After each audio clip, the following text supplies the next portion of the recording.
who is the TDRS project manager from NASA's Goddard Space Flight Center, and has been with us for most of the flow of TDRS. And Jeff, having done a couple of these, how would you compare the two in terms of the way we've prepared them for flight?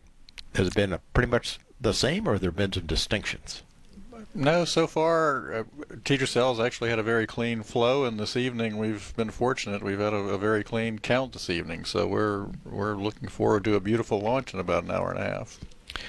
Well, we'd like to, we talked some about the flight. Vern Thorpe told us what's going to be happening on the Atlas V, and taking us up through spacecraft separation. So if you could tell us some about the what's going to happen to the spacecraft as soon as it comes off the rocket in the first few minutes, in the first few hours, and then a little bit more about how it fits into the constellation. So let's go ahead and roll the video.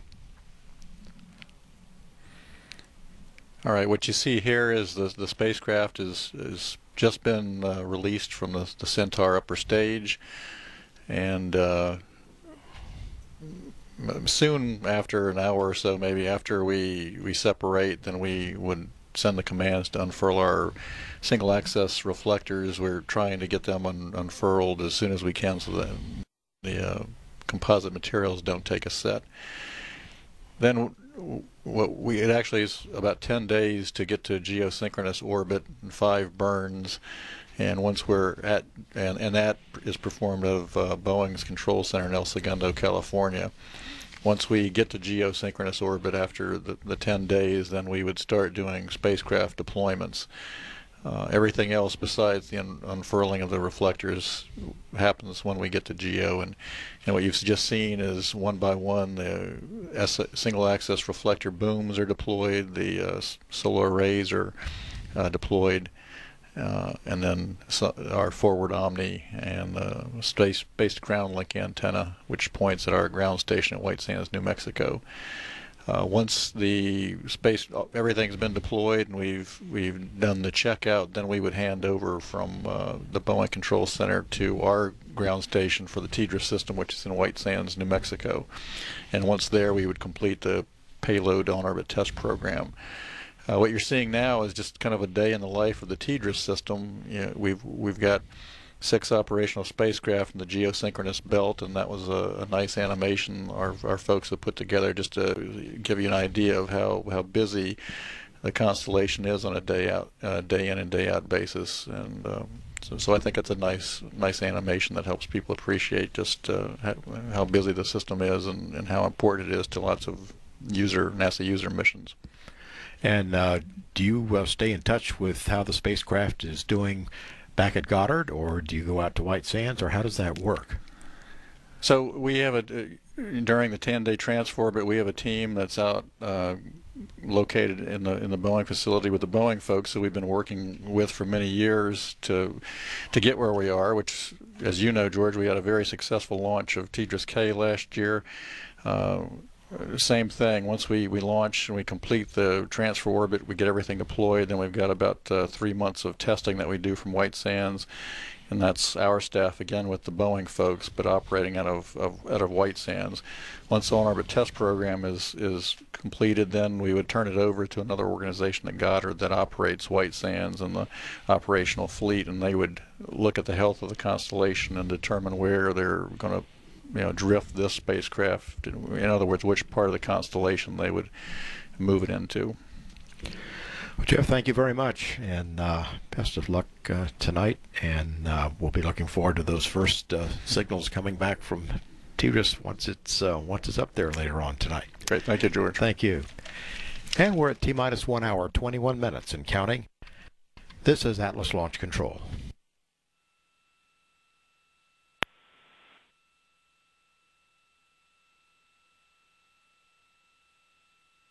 LC, step 430, Centaur LO2 at 96.4%, popping started. Roger.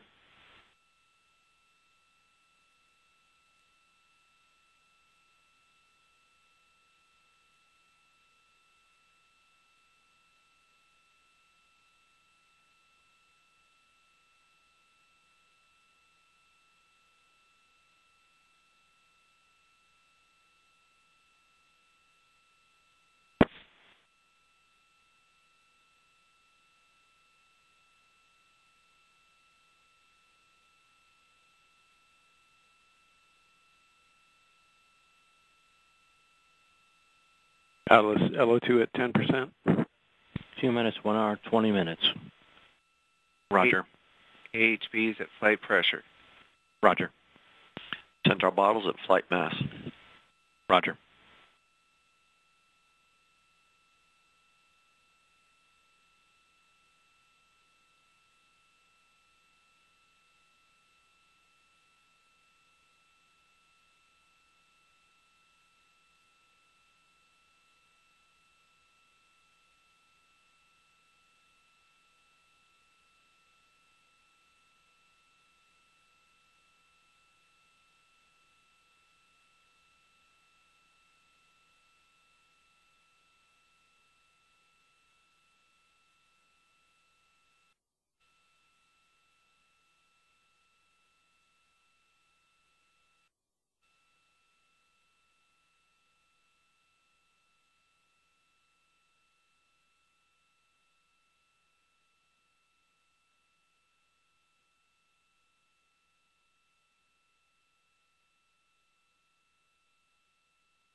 This is Atlas Launch Control, T-minus 1 hour, 17 minutes, 8 seconds, and counting.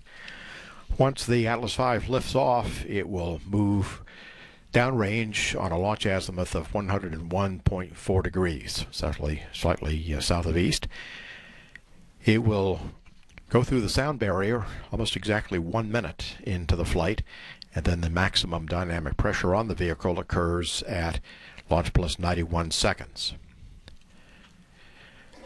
When the spacecraft separates from the Atlas V, it will be in an elliptical orbit of 19,324 miles by 2,613 miles. That would be the nominal orbital parameters at separation.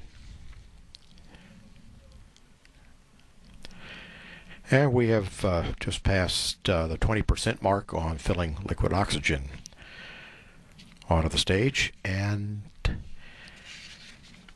all our activities are on schedule, and we're not working any issues, so at this time we continue to target a 9:05 p.m. liftoff. At T-minus 1 hour, 16 minutes, and counting, this is Atlas Launch Control.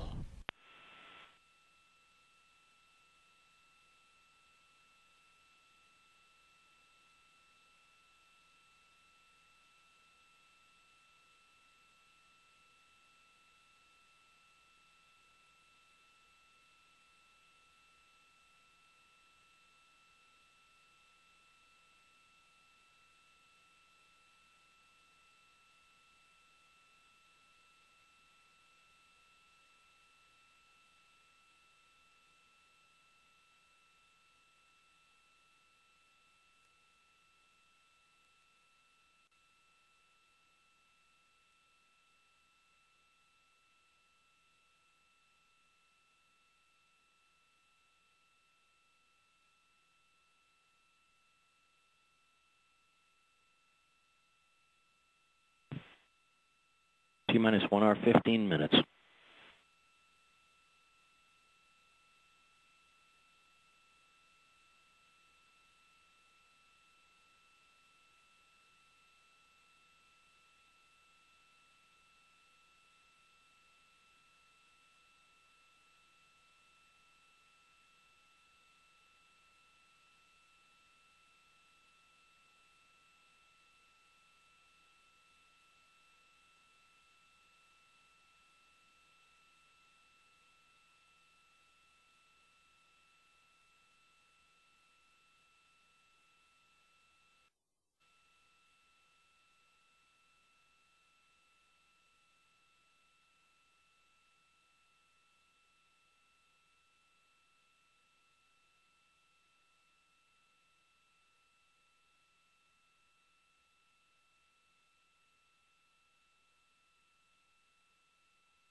LC step 460, Centaur LO2 at flight level.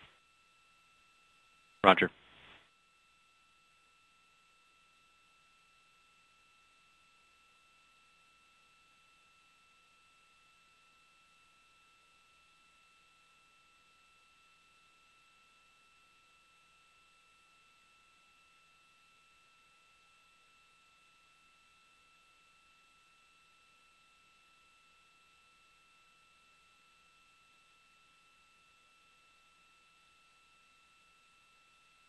Atlas LO2 at 30%. Roger.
LC, CFA purge has been in displacement mode for 45 minutes. Roger.